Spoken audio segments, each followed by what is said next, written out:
Holy freaking crap, guys. We're getting closer and closer to a New York Jets Green Bay Packers trade for Aaron Rodgers. Hey, everybody. Sorry to skip the formalities, but I'm Paul Esden Jr., a.k.a. Boy Green. I'm the New York Jets digital reporter for Heavy.com. Welcome to my YouTube channel, youtube.com/BoyGreen25. A new report coming out at midnight last night from Charles Robinson of Yahoo Sports. He shared some intriguing stuff on this trade. Here's what the trade looks like. By the way, you guys can follow down below a brand new article on all of this craziness and how the Jets and Packers are even getting closer on a trade. You guys can check out the article down below in the YouTube description. Here it is. Here is what the trade essentially looks like. A 2023 second rounder.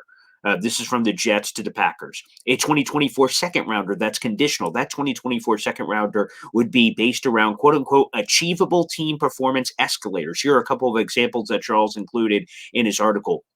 That could mean hosting a home playoff game in the divisional round or advancing to the AFC Championship game. So advancing to the AFC Championship game is very similar to the Brett Favre deal that the Jets had. They had playing time incentives, playoffs, and Super Bowl. The home divisional playoff game really means another thing. It's about the Jets winning the AFC East, which hasn't happened since 2002, and hosting that playoff game in the second round, whether by nature of a bye or whether by nature of beating the wild card team and advancing to the second round. So those are quote unquote achievable performance incentives. But the new holdup in the deal came from the Pat McAfee show. What the heck? Yes, the Pat McAfee show is apparently something that spooked the New York Jets because, as we all remember, during the awesome day where Aaron Rodgers said he intends to play for the Jets, he also had another comment that certainly rang a bell. That is Aaron Rodgers saying he was 90% retired heading into the darkness and 10% playing. Obviously, that opinion has since changed, but the Jets are like, screw that.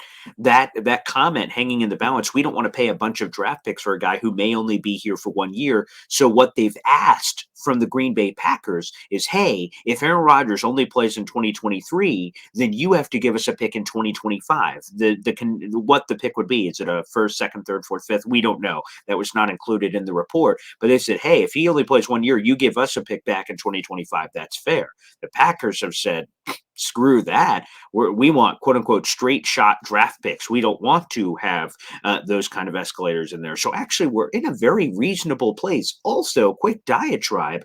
I told you guys that the Elijah Moore trade in a vacuum looked like it sucked. How do you trade a 2022-year-old or a 2022-year-old? How do you trade a 22-year-old who has 2 cheap years of control for nothing more than a pick swap? Well, all of a sudden it looks a little bit better because one of those second rounders. So basically, you traded Elijah Moore, a 2024 second round pick, for Aaron Rodgers, a Pro Football Hall of Famer, a guy who's one of the best quarterbacks in all of football. All of a sudden, the Elijah Moore trade looks a little bit different, just a hair. Just looks a little bit different when you evaluate it from that perspective. So interesting that the Pat McAfee show is the holdup, that comment from the show, which is absolutely wild when you really think about it. But from the Jets' perspective, makes total sense. And by the way, what a reasonable offer. The way the Packers have been talking, oh boy, the Jets are offering a conditional seventh round pick and a half-eaten Snickers bar, a second and a second, and that's what we're bitching about? Are we kidding? What the hell?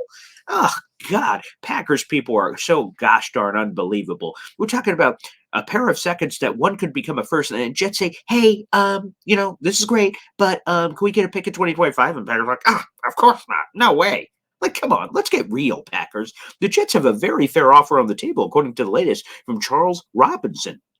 So again, it changes my evaluation on the Elijah Moore trade. I feel a lot better about it knowing that looks like the package. So again, you're trading Elijah Moore essentially, even if not officially to the Packers, but as part of that deal because he represents a 2023 second rounder from that perspective.